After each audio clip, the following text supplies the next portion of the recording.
ಹಾಗೆ ಅಲೈತಾ ಏನಾಗಿದೆ, ಅಲ್ಲಿಂದ ಹೊರಟಿದ್ದಾನೆ, ಬೇರೆ ಬೇರೆ ಬೇರೆ ಬೇರೆ ಕ್ಷೇತ್ರಗಳಿಗೆ ಹೋಗಿದ್ದಾನೆ. ಹೋಗ್ತಾ ಇತ್ತಂ ವ್ರಜನ್ ಭಾರತಮೇವ ವರ್ಷಂ, ಅವನಿಗೆ ತಿರುಗಾಡ್ತಾ ತಿರುಗಾಡ್ತಾ ತಿರುಗಾಡ್ತಾ ಇಡೀ ಭಾರತ ವರ್ಷದ ಅನೇಕ ಪುಣ್ಯಕ್ಷೇತ್ರಗಳಿಗೆಲ್ಲ ಹೋಗಿದ್ದಾನಂತೆ. ಅಂದರೆ ಇಡಿಯಿಂದ ಇಡೀ ಅಲ್ಲ, ಯಾಕಂದರೆ ಹೆಚ್ಚು ಸಮಯ ಆಗಲಿ, ಅದು ಯುದ್ಧ ಮುಗಿದು ಆಮೇಲೆ ಭೀಷ್ಮ ಉಪದೇಶ ಮಾಡೋದು ಒಂದು 2-3 ತಿಂಗಳ ಕಾಲ. ಆವಾಗ ಭಾರತ ವರ್ಷದಲ್ಲಿಯೇ ಸುತ್ತಾಳೆ, ಅಂದರೆ ಭಾರತ ವರ್ಷ ಬಿಟ್ಟು ಬೇರೆ ವರ್ಷಕ್ಕೆ ಹೋಗಲಿಲ್ಲ. ಯಾಕಂದರೆ ಇದು ತಾನೆ ಕರ್ಮಭೂಮಿ ಇದೆ ಅಲ್ವ, ಅಂದರೆ ದೇವರ ಕೋಣೆ ಇದು. ಇಡೀ ಪ್ರಪಂಚ ಅನ್ನೋದೊಂದು ಮನೆ ಆದರೆ ಭಾರತದ ದೇವರ ಕೋಣೆ. ಹಾಗಾಗಿ ಇಲ್ಲಿರುವ ದೇವರ ದರ್ಶನ ತೀರ್ಥಕ್ಷೇತ್ರ. ಇತ್ತಂ ವ್ರಜನ್ ಭಾರತಮೇವ ವರ್ಷಂ, ಅಂದರೆ ಭಾರತ ವರ್ಷದಲ್ಲಿ ಎಲ್ಲೆಲ್ಲಿ ಹೋಗೋದು ಸಾಧ್ಯವೋ ಆ ಅವಧಿಯಲ್ಲಿ ಅಲ್ಲೆಲ್ಲ ಸುತ್ತಾಡಿದಂತೆ. ಅಲ್ಲಿ ಯುದ್ಧ ಆಗ್ತಾ ಇದೆ, ಅದು ಸುದ್ದಿಯೇ ನನಗೆ ಬೇಡ, ಅದರಿಂದ ನಿರ್ಲಿಪ್ತನಾಗಿ ಉಳಿಬೇಕು ಅಂತ ಅವನು ದೇವರೇ ಅವರಿಗೆ ಒಳ್ಳೆ ಬುದ್ಧಿ ಕೊಡುವಂತ ಯಾತ್ರೆ ಮಾಡ್ತಾ ಕೂತ್ಬಿಟ್ಟ ಯುದ್ಧ ಆಗುವಾಗ. ನೋಡಿ ತಮಾಷೆ ಏನು ಗೊತ್ತುಂಟ, ವಿದುರ ಎಷ್ಟು ದೊಡ್ಡವಂತ ಅರ್ಥ ಆಗುವುದು ಈಗ. ಅವನು ಹೋಗುವಾಗ ವಿದುರ ಭೀಷ್ಮಾಚಾರ್ಯ ಹತ್ರ ಹೇಳಿದ, ಯಾಕ್ರೀ ನಿಮಗೆ ಬೇಕು ಈ ಯುದ್ಧ? ದಾರಿ ತಪ್ಪಿದ ಮಕ್ಕಳನ್ನು ಬೆಂಬಲಿಸಿಕೊಂಡು ಯಾಕೆ ಈ ಅನ್ನಕ್ಕೆ ಬಿದ್ದು ಇರಬೇಕು? ಬನ್ನಿ ಹೋಗೋಣ ಅಂತ ಕರೆದ. ಭೀಷ್ಮಾಚಾರ್ಯ ಬರಲಿಲ್ಲ, ವಿದುರ ಒಬ್ಬನೇ ಹೋದ. ಭೀಷ್ಮಾಚಾರ್ಯ ಅಲ್ಲೇ ಕೂತರು ಊಟಕ್ಕೆ ಗಟ್ಟಿ. ಅಲ್ಲಿ ಇಲ್ಲಿ ಒಳ್ಳೆ ಊಟ ಸಿಗುತ್ತಪ್ಪ, ಒಳ್ಳೆ ಬ್ರಾಹ್ಮಣ ಬುದ್ಧಿ, ಒಳ್ಳೆ ಊಟ ಸಿಗುತ್ತೆ, ಫಸ್ಟ್ ಕ್ಲಾಸ್ ಊಟ ಸಿಗುತ್ತೆ, ಯಾಕೆ ಹೋಗ್ಬೇಕು ಅಂತ ಕೂತೇ ಬಿಟ್ಟ ಅಲ್ಲಿ ಭೀಷ್ಮಾಚಾರ್ಯ, ದ್ರೋಣಾಚಾರ್ಯ ಎಲ್ಲ. ಹೇಳ್ತಾರೆ, ಈ ಅನ್ಯಾಯವನ್ನು ಪ್ರತಿಭಟನೆ ಮಾಡುವ ತಾಕತ್ತಿಲ್ವ ನಿಮಗೆ? ಬನ್ನಿ ನಾವು ಹೋಗೋಣ, ನಮಗೆ ಬೇಡ ಇದು ಅಂತ ಹೇಳಿದರೆ ಯಾರೂ ಬರಲಿಲ್ಲ, ಇವನು ಒಬ್ಬನೇ ಹೋದ. ಅಂದರೆ ವಿದುರ ಎಷ್ಟು ಗ್ರೇಟ್ ಉಂಟು. ಯಾವ ಅಟ್ಯಾಚ್ಮೆಂಟ್, ತಪ್ಪು ಅಂದರೆ ತಪ್ಪು, ನಿಷ್ಠುರವಾಗಿ ತಪ್ಪನ್ನು ತಪ್ಪು ಅಂತ ಹೇಳಿದ್ರು ವಿದುರ ಒಬ್ಬನೇ. ಮತ್ತೆಲ್ಲ ನಮಗೆ ಯಾಕೆ ನಿಷ್ಠುರ? ಈಗ ಹಾಗೆ ನಡೆಯುವುದಲ್ವ, ಒಂದೇನೋ ತಪ್ಪು ನಡೆದರೆ ನಮಗೆ ಯಾಕೆ ನಿಷ್ಠುರ, ಏನು ಬೇಕಾದ್ರೆ ಹಾಳಾಗಲಿ, ಯಾರು ಸಾಕ್ಷಿ ಹೇಳೋಲ್ಲ. ಒಬ್ಬ ಅಪರಾಧಿ ಇದ್ದರೆ ನಿಮ್ಗೆ ಗೊತ್ತಿದ್ದರೂ ಕೂಡ, ಹೌದು ನಾಳೆ ಅವನು ಏನಾದರೂ ಕೋರ್ಟ್ನಲ್ಲಿ ವಕೀಲರನ್ನು ಹಿಡಿದು ವಾಪಸ್ ಬರ್ತಾನೆ ಗೆದ್ದು, ಮತ್ತು ನಮಗೆ ಕಾಟ ಕೊಡ್ತಾನೆ, ನಮಗೆ ಯಾಕೆ ನಿಷ್ಠುರ ಅಂತ. ಯಾರು ತಪ್ಪು ಮಾಡಿದವನಿಗೆ ಅವ್ನು ತಪ್ಪು ಮಾಡಿದವನು ನನಗೆ ಗೊತ್ತಿದೆ ಅಂತ ಹೇಳೋಲ್ಲ. ವಿದುರ ಒಬ್ಬನೇ ಆ ಕೆಲಸ ಮಾಡಿದವ, ನಿಷ್ಠುರವಾಗಿ ಹೇಳಿದ. ಯಾವುದೂ ನಡೀಲಿಲ್ಲ ಅಂದಾಗ ಕಾಡಿ ಹೊರಟ, ತೀರ್ಥಯಾತ್ರೆ ಹೊರಟ. ಇದು ಹೋಗ್ತಾ ಏವಂ ಇತ್ತಂ ರಜನ್ ಭಾರತಮೇವ ವರ್ಷಂ, ಭಾರತ ವರ್ಷದ ಈ ದೇಶದ ಅನೇಕ ಪುಣ್ಯಕ್ಷರಗಳನ್ನು ತಿಳಿಸಿ ಕಾಲೇನ, ಸುಮಾರು ಕಾಲ ಆಗಿದೆ, ತಿಂಗಳುಗಳ ಕಾಲ, ಕೆಲವು ತಿಂಗಳಾಗಿದೆ. ಆವಾಗ ಅವನು ಕಾಲೇನ ಯಾವದ್ ಗತವಾನ್ ಪ್ರಭಾಸಂ, ತುಂಬ ಸಮಯ ಆಗಿದೆ, ಒಂದು 2-3 ತಿಂಗಳಾಗಿರ್ಬೋದು. ಅಲ್ಲಿಂದ ಸಂಚಾರ ಮಾಡ್ತಾ ಮಾಡ್ತಾ ಮಾಡ್ತಾ ಭಾರತದ ಪಶ್ಚಿಮ ಭಾಗದ ತುದಿ ಪ್ರಭಾಸಕ್ಕೆ ಬಂದಿದ್ದಾನೆ. ಎಲ್ಲಿ ಕೃಷ್ಣ ಅವತಾರ ಸಮಾಪ್ತಿ ಮಾಡಿದ ಆ ಸಮುದ್ರ ತೀರ ಪ್ರಭಾಸಕ್ಕೆ ಬಂದಿದ್ದಾನೆ. ಆವಾಗ ಇಲ್ಲಿ ಏನಾಗಿದೆ, ಇಲ್ಲಿ ಯುದ್ಧ ಎಲ್ಲ ಮುಗಿದು ಹೋಗಿದೆ. ಯಾವದ್ ಗತವಾನ್ ಪ್ರಭಾಸಂ ತಾವತ್ ಶಶಾಸ ಕ್ಷಿತಿಮೇಕ ಚಕ್ರಾಂ ಏಕಾತ ಪತ್ರಾಂ ಅಜಿತೇನ ಪಾರ್ಥ. ಅವಾಗ ಇಲ್ಲಿ ಏನಾಗಿದೆ ಅಂದರೆ, ಅವಾಗ ಧರ್ಮರಾಜ ಸಿಂಹಾಸನಾರೂಢರಾಗಿ ಅವನ ರಾಜ್ಯಭಾರ ನಡೆದಿದೆ. ಯುದ್ಧ ಮುಗಿದು ಅವದೆಲ್ಲ ಸೂತಕಾಚರಣೆ ಮುಗಿದು ಭೀಷ್ಮಾಚಾರ್ಯ ಹತ್ರ ಉಪದೇಶ ತಗೊಂಡು ಭೀಷ್ಮರಿಗೆ ಸಂಸ್ಕಾರ ಮಾಡಿ ರಾಜ್ಯಭಾರ ಮಾಡಿ ಶುರುವಾಗಿಬಿಟ್ಟೆ. ತಾವತ್ ಶಶಾಸ ಕ್ಷಿತಿಂ, ಭೂಮಿಯನ್ನು, ಇಡೀ ಭೂಮಿಯನ್ನು ಆಡಳಿತ ಅವನ ವಶಕ್ಕೆ ಬಂದಿತ್ತು. ನೋಡಿ, ಇವನಿಗೆ ಆ ಸುದ್ದಿಯೇ ಗೊತ್ತಿಲ್ಲ. ಇವನ ಕಾಡಿನಲ್ಲಿ ಎಲ್ಲೇ ತೀರ್ಥಕ್ಷೇತ್ರದಲ್ಲಿದ್ದಾನೆ, ಎಲ್ಲಿ ಯುದ್ಧ ಆಗಿದೆ, ಇಡೀ ಸಾಮ್ರಾಜ್ಯಕ್ಕೆ ಧರ್ಮರಾಜ ಒಡೆಯನಾಗಿದ್ದಾನೆ, ಯಾವುದರ ಗೋಜು ಇಲ್ಲ ಅವನ ಕಾಡಿನಲ್ಲಿದೆ. ಒಂದು ದೇವಸ್ಥಾನ, ಒಂದು ಪುಣ್ಯಕ್ಷೇತ್ರ, ಒಂದು ತೀರ್ಥಕ್ಷೇತ್ರ ಅದು ಅಲಿತಾ ಇದ್ದಾನೆ. ಇವನು ಶಶಾಸ ಕ್ಷಿತಿಂ ಏಕಚಕ್ರಾಂ ಏಕಾತ ಪತ್ರಾಂ, ಏಕಚಕ್ರಾಂ ಕ್ಷಿತಿಂ. ನೋಡಿ, ಅಂದರೆ ಚಕ್ರವರ್ತಿ ಅಂತ ಹೇಳ್ತೇವಲ್ಲ ನಾವು. ಚಕ್ರವರ್ತಿ ಅಂದರೆ ಏನು?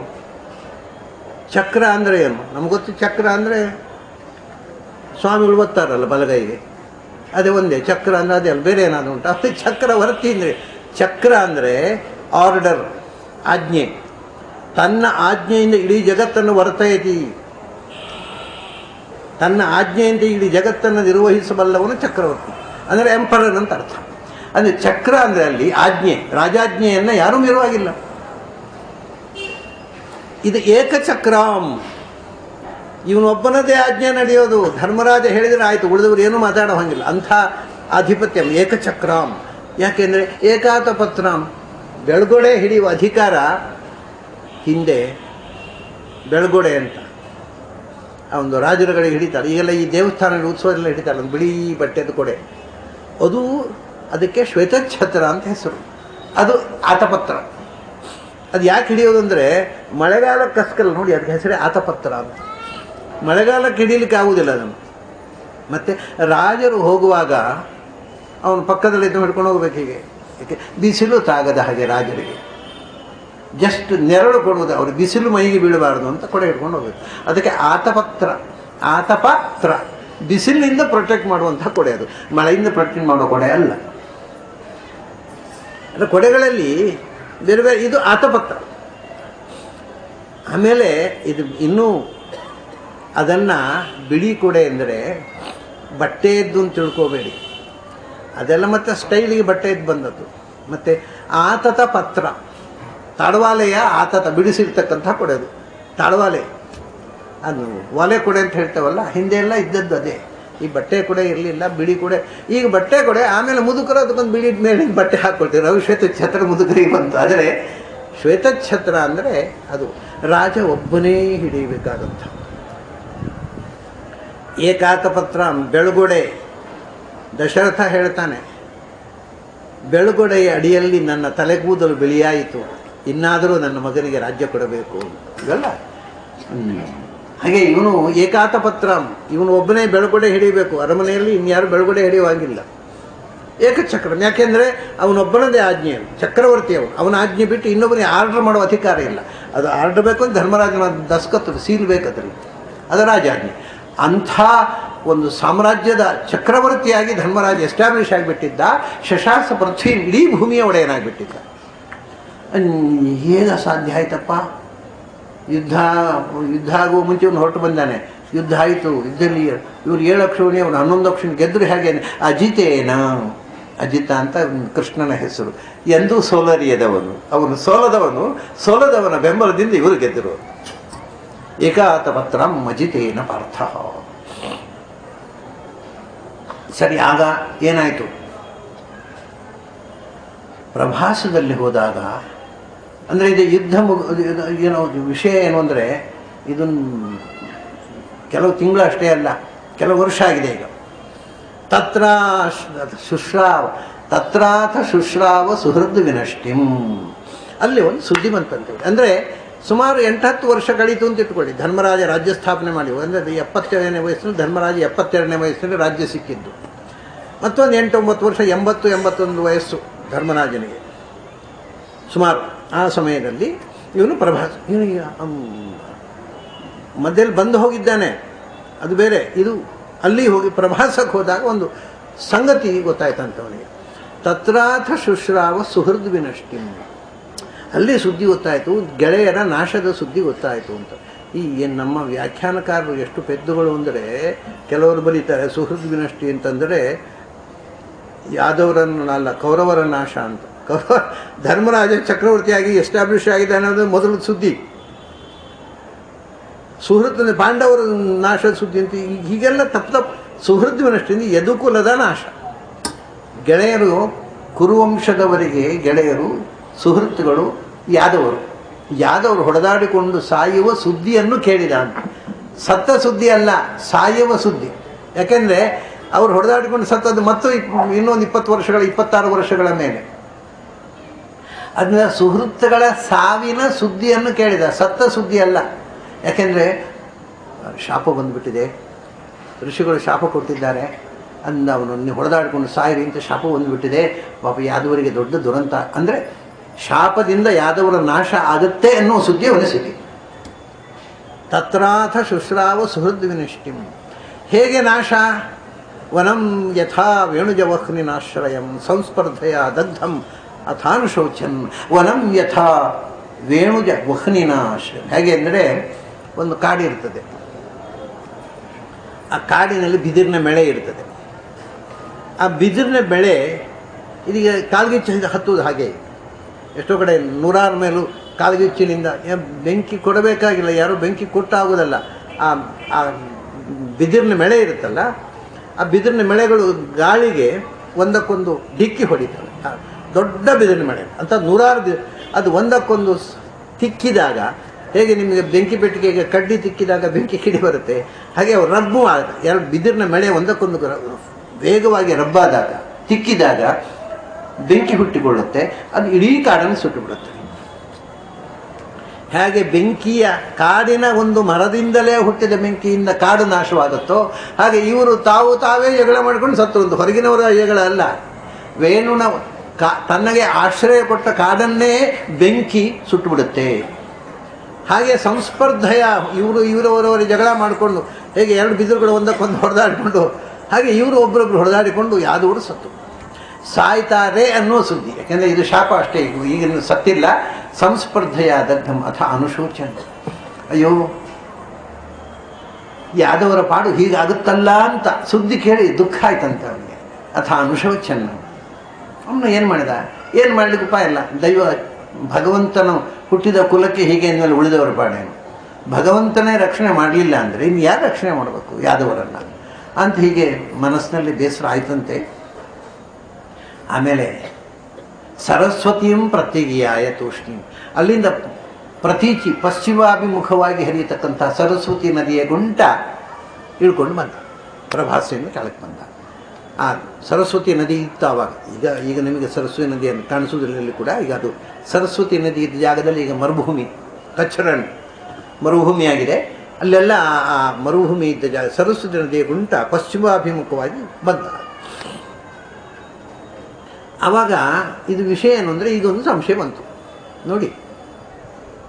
ಅಲ್ಲಿ ಯಾದವರು ನಾಶವಾಗುವ ಸುದ್ದಿಯನ್ನು ಕೇಳಿದ. ಇಲ್ಲಿ ಹೇಳಿದ್ವಿ. ಮುಂದೆ ಮೈತ್ರೇಯರಿಗೂ ಇದರಿಗೂ ಭೇಟಿಯಾದಾಗ ಅವನಿಗೆ ಹೇಳ್ತಾನವನ ಕೃಷ್ಣ ಹೇಗಿದ್ದಾನೆ, ವಸುದೇವ ಹೇಗಿದ್ದಾನೆ, ಏನು ಕಥೆ ಎಲ್ಲ. ಅದಕ್ಕೆ ಆವಾಗ ಮೈತ್ರೇಯ ಹೇಳ್ತಾನೆ ಈ ನಾಶದ ಸುದ್ದಿಯನ್ನು ವಿಸ್ತಾರವಾಗಿ. ಮತ್ತು ಇಲ್ಲಿ ಕೇಳಿದ್ದಂಥದ್ದು ಅಲ್ಲಿ ಕೇಳಿದ್ದಂಥದ್ದು. ಅಲ್ಲಿ ಪುನಃ ಹೇಳ್ತದೆ ಭಾಗವತ, ಯಾದವರ ನಾಶದ ಸುದ್ದಿಯನ್ನು ವಿದುರನಿಗೆ ಮೈತ್ರೇಯ ಹೇಳಿದ. ಮತ್ತು ಇಲ್ಲಿ ಹೇಳಿದ್ದು ಮತ್ತು ಅಲ್ಲಿ ಪುನಃ ಇಂಥದ್ದು ರಿಪೀಟ್ ಆಯ್ತಲ್ಲ. ಇದು ಏನು ಭಾಗವತದಲ್ಲಿ ಸ್ಪಷ್ಟ ಇಲ್ಲ, ಆಚಾರ್ಯ ಬರೀತಾರೆ. ವಿದುರಸ್ತು ಪ್ರಭಾಸ, ಇದು ಬೇರೆ ಪುರಾಣದಷ್ಟು. ವಿದುರಸ್ತು ಪ್ರಭಾಸಸ್ಥ ನಾಶಂ ಸಂಕ್ಷೇಪತೋ ಅಶೃಣೋ. ಬರೇ ಸುದ್ದಿ ಅಲ್ಲಿ. ಯಾಕೆಂದರೆ ಅಲ್ಲೇನು ಮತ್ತು ಯಾದವರು ಹೊಡೆದಾಡಿಕೊಂಡು ಸಾಯೋದು, ಅಲ್ಲೇನು ಸುದ್ದಿ ಆಗಿಬಿಟ್ಟಿದೆ. ಯಾದವರು ಹೊಡೆದಾಡ್ಕೊಂಡು ಸಾಯ್ತಾರಂತಪ್ಪ, ಅವ್ರಿಗೆ ಶಾಪ ಬಂದಿದೆ ಅಂತೆ ಅಂತ ಎಷ್ಟು ಸುದ್ದಿ ಕಿವಿಬಿತ್ತಷ್ಟೇ. ಶಾಪಂ ಸಂಕ್ಷೇಪತೋ ಅಶೃಣೋತ್ ವಿದುರ. ಅದು ಯದುನಾಂ, ಯದುಗಳಿಗೆ ಶಾಪ ಬಂದಿದೆ, ಹಾಗಾಗಿ ಅವನಿಗೆ ದುರಂತ ಕಾದಿದೆ ಅಂತ ಇಷ್ಟೇ, ಏನು ವಿವರಗಳು ಗೊತ್ತಿಲ್ಲ, ಅಪೂರ್ತಿ ವಿವರ ಗೊತ್ತಿಲ್ಲ. ಸಂಕ್ಷೇಪವಾಗಿ ಒಂದು ಸುದ್ದಿ, ಗುಮಾನಿ, ಈ ಶಾಪ ಬಂದಿದೆ ಅಂತಪ್ಪ, ಇದ್ರ ಯಾದವರೆಲ್ಲ ಹೊಡೆದಾಡ್ಕೊಂಡು ಸಾಯ್ತಾರಂತೆ, ಇಷ್ಟೇ. ಆಮೇಲೆ ಸಂಕ್ಷೇಪಾತ್ ಯದೂನಾಂ ವಿಸ್ತರಾತ್ ಪಶ್ಚಾತ್ ಉದ್ಧವಾತ್ ಯಮುನಾಂ ಅನೂನ್. ಆಮೇಲೆ ಯಮುನಾ ಅಲ್ಲಿಂದ ಬಂದು ಕೆಳಗೆ ಪ್ರಭಾತದ ಕೆಳಗೆ ಬಂದು ಮತ್ತೆ ಅವನು ಇವರ ಪಾಂಡವರ ರಾಜ್ಯದಲ್ಲಿ ಮತ್ತು ಯಾದವ ರಾಜ್ಯದಲ್ಲಿ ಯಮುನಾ ನದಿ ತೀರಕ್ಕೆ ಬರ್ತಾನೆ. ಯಮುನಾ ನದಿ ತೀರದಲ್ಲಿ ಮೈತ್ರೇಯ ಸಿಕ್ಕಿದ್ದು. ಆ ಮೈತ್ರೇಯ ಉದ್ಧವ ಸಿಕ್ಕಿದ್ದು. ಮುಂದೆ ಮೈತ್ರೇಯನ ಸಿಕ್ಕುವ ಮುಂಚೆ ಉದ್ಧವ ಸಿಗ್ತಾನೆ, ಆಮೇಲೆ ಮೈತ್ರೇಯ ಸಿಗ್ತಾನೆ.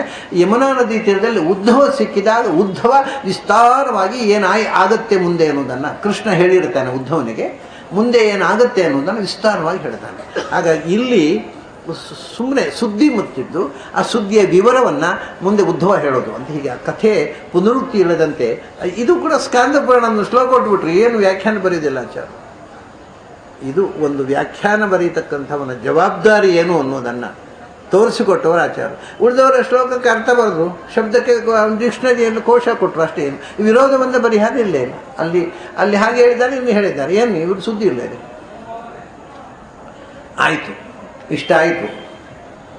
ಅಲ್ಲಿಂದ ನಿಧಾನವಾಗಿ ಬಂದು ಸರಸ್ವತಿ ನದಿ ಗುಂಟ ಬಂದು ಯಮುನಾ ನದಿ ಹತ್ತಿರ ಬಂದಿದ್ದಾನೆ. ಈಗ ಯಮುನಾ ನದಿ ಹತ್ತಿರ ಬಂದರೆ ಅಲ್ಲಿ ಉದ್ಧವ ಸಿಕ್ಕಿದ. ಅವನು ಕೃಷ್ಣನ ಆರಾಧಕ. ಉದ್ಧವ ಸಿಕ್ಕಿದ. ಉದ್ಧವ ಸಿಕ್ಕಿದಾಗ ಅಲ್ಲಿ ಉದ್ಧವನ ನೋಡಿದ ತಕ್ಷಣ, ಯಾಕೆಂದರೆ ಇಬ್ಬರೂ ಪರಮಭಕ್ತರು ಕೃಷ್ಣನಿಗೆ. ಉದ್ಧವನಂತೂ ಚಿಕ್ಕಂದಿನಲ್ಲಿ 5 ವರ್ಷದ ಮಗುವಾಗಿದ್ದಾಗ ಅವನು ಆಟ ಆಡೋದು ಏನಂದರೆ ಕೃಷ್ಣನ ಪ್ರತಿಮೆ ಇಟ್ಕೊಂಡು ಪೂಜೆ ಮಾಡೋದು. ಅಷ್ಟು ಕೃಷ್ಣನ ತನ್ಮಯತೆ. ಅವನು ಮಗುವಾಗಿದ್ದಾಗ ಆಡುವುದೇನು ಅಂದರೆ ಕೃಷ್ಣನ ಬೊಂಬೆ ಇಟ್ಟು, ಇದು ಕೃಷ್ಣ ಅಂತ ಒಂದು ಬೊಂಬೆ ಇಟ್ಟುಕೊಳ್ಳೋದು, ನನ್ನ ಕೃಷ್ಣ ಪೂಜೆ ಮಾಡೋದು. ಹೀಗೆ ಇಡೀ ಉದ್ಧವನಿಗೆ ಕೃಷ್ಣ ಅಂದರೆ ಅದು ದ್ರೋಣಾಚಾರ್ಯರು, ಬೃಹಸ್ಪತಿ ಆಚಾರ್ಯ, ಉದ್ಧವನು ದ್ರೋಣಾಚಾರ್ಯ ಆಗಿ ಹುಟ್ಟಿ ಕೃಷ್ಣನಿಗೆ ವಿರೋಧವಾಗಿ ಯುದ್ಧ ಮಾಡಿದಲ್ಲ, ಅದರ ಪರಿಮಾರ್ಜನೆಗೆ ಇಲ್ಲಿ ಪೂಜೆ. ಸರಿ, ಅಂಥ ಉದ್ಧವ ಸಿಕ್ಕಿದಾಗ ಪರಮಕೃಷ್ಣ ಭಕ್ತ ವಿದುರನಿಗೆ ತಡ್ಕೊಳ್ಳಿಕ್ಕಾಗಲಿಲ್ಲ. ಆಲಿಂಗನೆ ಮಾಡಿಕೊಂಡು, ಗಾಢವಾದ ಆಲಿಂಗನೆ ಮಾಡಿಕೊಂಡು ಅಪ್ಪಿಕೊಂಡು ಅನ್ಯೋನ್ಯವಾಗಿ ಕುಶಲ ಪ್ರಶ್ನೆ ಬಹಳ ಮುಖ್ಯವಾದ್ದು. ನಾವು ಯಾರಾದರೂ ಎದುರು ಸಿಕ್ಕಿದರೆ ಹಾಯ್ ಹಾಯ್ ಎಲ್ಲ ನೆಟ್ಟಿಗೆ ಅಲ್ವ? ಹೌದು, ನೆಟ್ಟಿಗೆ, ಎಲ್ಲ ನೆಟ್ಟಿಗೆ ಬರ್ತೇನೆ. ಕುಶಲ ಪ್ರಶ್ನೆಯ ಕ್ರಮ ಏನು ಅಂದರೆ ಇದು ನಾವು ಹಿಂದೆ ಮಹಾಭಾರತದಲ್ಲಿ ಕೃಷ್ಣ ಹಾಕಿಕೊಟ್ಟ ಸಂಪ್ರದಾಯ.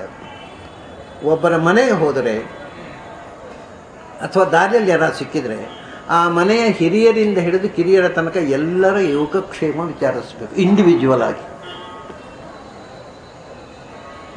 ಅವರು ಕೃಷ್ಣ ಅಲ್ಲಿಗೆ ಹೋದರೆ ಮೊದಲು ಹೋಗಿ ದೊಡ್ಡವರಿಗೆ ನಮಸ್ಕಾರ ಮಾಡಿ, ಚಿಕ್ಕವರನ್ನು ಅಪ್ಪಿಕೊಂಡು ಆಶೀರ್ವಾದ ಮಾಡಿ, ಆಮೇಲೆ ಮುಂದಿನ ಕಥೆ. ಎಲ್ಲೇ ಒಂದು ಮನೆಗೆ ಹೋಗಲಿ, ಕೃಷ್ಣ ನಿಜವಾಗಿ ಕೃಷ್ಣ ಅಂದರೆ ದೇವರು ಅಂತ ಕೈಕಾಲು ಬಿಡ್ತಿದ್ದ ಧರ್ಮರಾಜ. ಕೃಷ್ಣ ಹೋಗಿ ಧರ್ಮರಾಜ ನಮಸ್ಕಾರ ಮಾಡ್ತಿದ್ದ. ಅಂದರೆ ವಯಸ್ಸಿನ ದೊಡ್ಡವ. ಈ ದೊಡ್ಡವರು ಸಣ್ಣವರು ಪ್ರೋಟೋಕಾಲನ್ನು ತಪ್ಪದೇ ಪಾಲಿಸಿ ದೊಡ್ಡವರನ್ನು ಕಂಡಾಗ ಅವರಿಗೆ ನಮಸ್ಕರಿಸದೆ ಅವರನ್ನು ಅವಮಾನ ಮಾಡಬೇಡ. ನಮಸ್ಕಾರ ಮಾಡದೆ ಸುಮ್ಮನೆ ಕೊಡುವುದುಂಟಲ್ಲ, ಅದು ಒಂದು ರೀತಿ ಅಗೌರವ. ದೊಡ್ಡವರಿಗೆ ನಮಸ್ಕಾರ ಮಾಡು, ಚಿಕ್ಕವರನ್ನು ತಬ್ಬಿಕೊಂಡು ಆಶೀರ್ವಾದ ಮಾಡು. ಇದು ಪ್ರತಿಯೊಂದು ಬಾರಿ ಹೋದರೂ ಮಾಡ್ತಿದ್ದ ಕೃಷ್ಣ. ಎಲ್ಲಿ ತನಕ ಅಂದರೆ ಅವ್ರ ಮನೆಯವರಷ್ಟೇ ಅಲ್ಲ, ಕೆಲಸದ ಆಳುಗಳನ್ನು ತಬ್ಬಿ ಆಚೆ ಹೋಗಿ ಕ್ಷಮಿಚಾರ. ಇದು ಕೃಷ್ಣ ಹಾಕಿಕೊಟ್ಟು ಮನೆಯ ಕಾಳುಗಳನ್ನು ಕೂಡ ಯೋಗಕ್ಷೇಮ ವಿಚಾರಿಸಿ ಇದು ಮಾಡಿ. ಹಾಗೆ ಅದನ್ನು ಅದೇ ಸಂಸ್ಕೃತಿಯಲ್ಲಿ ಬೆಳೆದವ ಉದ್ಧವ ಮತ್ತು ವಿದುರ. ಹಾಗಾಗಿ ಯೋಗಕ್ಷೇಮ, ಎಲ್ಲರ ಯೋಗಕ್ಷೇಮ. ಮೊದಲು ಏನು ಕೇಳಬೇಕಪ್ಪ? ಕೃಷ್ಣ ಹೇಗಿದ್ದಾನೆ? ಅವನು ಎಲ್ಲರನ್ನ ಕೃಷ್ಣ ಹೇಗಿದ್ದಾನೆ, ಬಲರಾಮ ಹೇಗಿದ್ದಾನೆ, ಮೊದಲನೇ ಪ್ರಶ್ನೆ. ಅದರ ನಂತರ ವಸುದೇವ ಹೇಗಿದ್ದಾನೆ, ದೇವಕಿ ಹೇಗಿದ್ದಾಳೆ, ಪ್ರದ್ಯುಮ್ನ ಅನಿರುದ್ಧ ಅವರನ್ನೇ ಹೇಗಿದ್ದಾರೆ, ಉಳಿದ ಮಕ್ಕಳು ಎಲ್ಲ ಹೇಗಿದ್ದಾರೆ, ರಾಜ ಉಗ್ರಸೇನ ಹೇಗಿದ್ದಾನೆ, ಎಲ್ಲ ಈಗ ಒಂದು ಬಿಡಲಿಕ್ಕಿಲ್ಲ. ಅವೆಲ್ಲ ನಮ್ಮ ಯಾದವರಲ್ಲಿ ಯಾವ ಬೇರೆ ಉಳಿದ ಮಕ್ಕಳು ಪ್ರತಿಯೊಬ್ಬರ ಯೋಗಕ್ಷೇಮವನ್ನು ವಿಚಾರಿಸ್ತಾನೆ. ಭಾಳ ಈ ಯೋಗಕ್ಷೇಮದ ಒಂದು ಈ ಭಾಗವತದಲ್ಲಿ ಕಥೆ ಮುಂದೆ ಹೋಗೋದಿಲ್ಲ. ಇದು ಒಂದು ಜೀವನದ ಚಿತ್ರಣ, ಕ್ಯಾರೆಕ್ಟರ್ ಸ್ಟಡಿ. ಅವನು ಎಲ್ಲರ ಯೋಗಕ್ಷೇಮ ವಿಚಾರ ಮಾಡ್ತಾನೆ. ಅಲ್ಲಿಗೆ ಮುಗಿಯೋಲ್ಲ. ಇಲ್ಲಿ ಧರ್ಮರಾಜ ಹೇಗೆ ಅನುಭವ ಬಹಳ ದಿವಸ ಆಯ್ತು ಅಲ್ಲಿಗೆ ಹೋಗದೆ. ಅವನು ಧರ್ಮರಾಜ ಸಾಮ್ರಾಜ್ಯ ಮಾಡ್ತಾ ಇದ್ದಾನೆ, ಕೇಳಿ ಹೇಗಿದ್ದಾನೆ, ಭೀಮಸೇನ ಹೇಗಿದ್ದಾನೆ, ಅವನಿಗೆ ಇನ್ನೂ ಕೋಪ ಉಂಟಾ, ತಣ್ಣಗಾಗಿದೆಯೋ ಎಲ್ಲ ಕೇಳಬೇಕಾದ್ರೆ. ಇನ್ನೂ ಎಲ್ಲ ಶತ್ರುಗಳನ್ನು ಸಂಹಾರ ಮಾಡಿದ್ರೆ ತಣ್ಣಗಾಗಿದ್ದಾನೋ, ಇನ್ನೂ ಅದೇ ಆಕ್ರೋಶದಲ್ಲಿ ಇದ್ದಾನೋ, ಅರ್ಜುನ ನಕುಲ ಸಹದೇವರೆಲ್ಲ ಹೇಗಿದ್ದಾರೋ ಎಲ್ಲ ವಿಚಾರವನ್ನು ಯೋಗಕ್ಷೇಮವನ್ನು ವಿಚಾರಿಸ್ತಾನೆ. ವಿಚಾರಿಸಿ ಆದ ಮೇಲೆ ಕೃಷ್ಣನ ಮಹಿಮೆಯನ್ನು ಹೇಳೋದು. ಅಲ್ಲಿ ಮುಂದೆ ಅದೇ ಕೃಷ್ಣನ ಕಥೆ. ಆವಾಗ ಅಲ್ಲಿ ಯದುವಂಶದ ನಾಶದ ಕಥೆಯನ್ನು ಮತ್ತೆ ಉದ್ಧವ ಹೇಳ್ತಾನೆ. ಇದು ಮುಂದೆ ಬರ್ತಕ್ಕಂಥ ಕಥೆ. ನಾವು ನಾಳೆ ಸಂಜೆ ಸೇರಿದಾಗ ಈ ಮುಂದಿನ ಕಥಾಭಾಗವನ್ನು ನೋಡೋಣ. ಅವರ ಆ ಕುಶಲ ವಾರ್ತೆ. ನಾವು ಕ್ಷೇಮ, ನಿಮ್ಮ ಯೋಗಕ್ಷೇಮವನ್ನು ಬರೆದು ತಿಳಿಸಬೇಕಾಗಿ ವಿನಂತಿ ಅಲ್ಲ, ಈ ನಾಟಕ ಕಂಪನಿಯಲ್ಲ. ಆತ್ಮೀಯತೆಯಿಂದ ಯೋಗಕ್ಷೇಮವನ್ನು ವಿಚಾರಿಸುವ ವಿಧಾನ ಭಾಗವತದಿಂದ ಕಲಿಯಬೇಕು. ಅದು ಕೃಷ್ಣ ಕಲಿಸಿಕೊಟ್ಟದ್ದು. ಪ್ರತಿಯೊಬ್ಬರನ್ನು ಪ್ರೀತಿಯಿಂದ ಮಾತನಾಡಿಸೋದು, ಪ್ರತಿಯೊಬ್ಬರನ್ನು ಪ್ರೀತಿಯಿಂದ ಹರಿಸೋದು. ಅವನು ಚಿಕ್ಕವರು ಬಂದಾಗ ಏನು ಗಟ್ಟಿಯಾಗಿ ಅಪ್ಕೊಂಡ್ಬಿಟ್ಟ ಕೃಷ್ಣ. ದೊಡ್ಡವರು ಬಂದರೆ ಅಪ್ಕೊಳ್ತಿರ್ಲಿಲ್ಲ. ನಮಸ್ಕಾರ, ಅದು ನಮಸ್ಕಾರ ಶಾಸ್ತ್ರೀಯ. ಈಗ ಮಾಡಿದಾಗೆ ಕಿವಿ ಹಿಡಿದು ಮಾಡ್ತಿರಲಿಲ್ಲ. ಇದೇನು ಜೈಲುವಾಸ ಶಿಕ್ಷೆಗೆ ಯಾಕೆ ಹೀಗೆ ಕಿವಿ ಹಿಡ್ತಾರೋ ಗೊತ್ತಿಲ್ಲ ನನಗೆ, ಅಶಾಸ್ತ್ರೀಯ ಇದೆ. ಹೀಗೆ ಕಿವಿ ಹಿಡಿಯಬಾರ್ದು, ಯಾಕೆಂದರೆ ಹೀಗೆ ಮಾಡಬೇಕು. ಅದು ಮಾಡ್ತಿದ್ದ ಕೃಷ್ಣ ಕೂಡ. ಯಾಕೆಂದರೆ ಎದುರು ನಿಂತವರ ಬಲಗಾಲಿಗೆ ನಮ್ಮ ಬಲಗೈ ಸಿಗಬೇಕು. ಅದು ಬಲಗಾಲಿ ಈಚೆ ಇದೆ, ಎಡಗಾಲಿ ಈಚೆ ಇದೆ, ಅದಕ್ಕೆ ಹೀಗೆ ಮುಟ್ಟೋದು. ಇಲ್ಲಿ ಎಡಗೈ ಮುಟ್ಟಿ ಎಡಗೈ ಬಲಗೈ ಇಲ್ಲಿ ಯಾಕೆ ಹೀಗೆ ಮಾಡೋದು? ನಮಗೆ ಏನು ಆಚಾರ ವಿಚಾರಗಳ ಬಗ್ಗೆ ಏನು ಲವಲೇಶ ಗೊತ್ತಿಲ್ಲ. ಎಂತೋ ಹೀಗೆ ಮಾಡಬೇಕು ಅಂತ ಉಪನಯನ ದಿವಸ ಹೇಳಿಕೊಡ್ತಾರೆ. ಹೇಳಿಕೊಡೋದೇ ತಪ್ಪು, ಹೀಗೆ ಹಿಡ್ಕೋ ಕೈ ಅಂತ. ಅದು ಯಾವ ತಪ್ಪಿಗೆ ಹೀಗೆ ಹಿಡಿಬೇಕ್ರಿ? ನಾವು ಧರ್ಮವನ್ನು ಅಧರ್ಮದ ಮಟ್ಟಕ್ಕೆ ಇಳಿಸಿ ಮಾಡಬಾರದನ್ನು ಮಾಡಿ ಮಹಾಧಾರ್ಮಿಕರಾಗ್ತಾ ಇದ್ದೇವೆ. ಎಲ್ಲ ಮಾಡುವುದೇ ಅದು ಅಬದ್ಧ, ಅಶಾಸ್ತ್ರೀಯ. ಕೃಷ್ಣ ಶಾಸ್ತ್ರೀಯವಾಗಿ ಎಲ್ಲರಿಗೂ ಅಹಂಭೋ ಅಭಿವಾದಯೇ, ಅವನು ಕೃಷ್ಣ ಶರ್ಮಾ ಅಹಂಭೋ ಅಭಿವಾದಯೇ ಹಾಗೆ ಹೇಳಿ ಹೆಸರು ಹೇಳಿ ಕಾಲ್ಮುಟ್ಟಿ ಅದು ಪ್ರತಿಯೊಂದು ಸಂಪ್ರದಾಯ ಅವನು ಪಾಲಿಸಿದವ ಕೃಷ್ಣ. ತಾನು ಅವನು ಹೇಳ್ತಾನೆ, ಮಮವರ್ತ್ಮಾನು ವರ್ತಂತೆ ಮನುಷ್ಯ ಪಾರ್ಥ ಸರ್ವಶ. ನಾನು ಮಾಡದೇ ಇದ್ದರೆ ಇನ್ಯಾರು ಮಾಡೋಲ್ಲಪ್ಪ, ಅದಕ್ಕೋಸ್ಕರ ನನಗೆ ಅಗತ್ಯ ಇಟ್ಟು ಮಾಡ್ತೇನೆ ಅಂತ ನಾನು ಮಾಡಿ ತೋರಿಸ್ಬೇಕಲ್ಲ. ಇಲ್ಲದಿದ್ದರೆ ಕೃಷ್ಣನ್ನೇ ಮಾಡೋಲ್ಲ, ನಾವ್ಯಾಕೆ ಮಾಡಬೇಕು ಅಂತ ಇದೆಲ್ಲ ಈ ನಮ್ಮ ಹುಡುಗರಿಗೆ ಏನು ಅಂದರೆ, ಒಳ್ಳೆಯದನ್ನು ಇನ್ನೊಬ್ಬರು ಮಾಡಿದ್ದನ್ನು ಪಕ್ಕ ಫಾಲೋ ಮಾಡೋಲ್ಲ ಅವರು.